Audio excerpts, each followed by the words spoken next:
it's Michelle Nesin coming to you from the United States. I'm so excited to be planning our trip back to Slovenia. We'll be there in less than 3 months.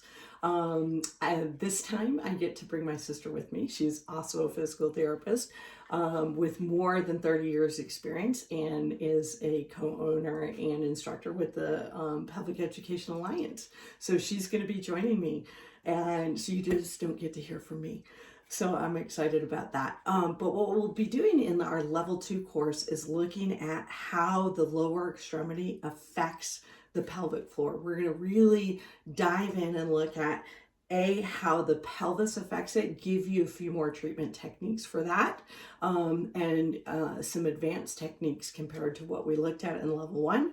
We're going to look much more in depth on how to treat the hip and how the changes in the hip structure or the hip position can totally change what's happening in these innominate.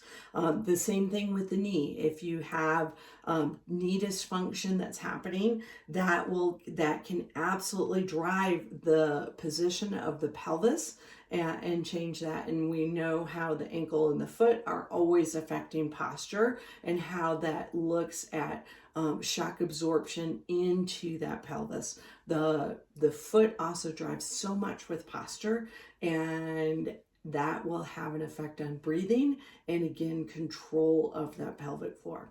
So again, we're going to be looking at all that in our upcoming level 2 course. So hopefully we get to see you in Slovenia in less than 3 months.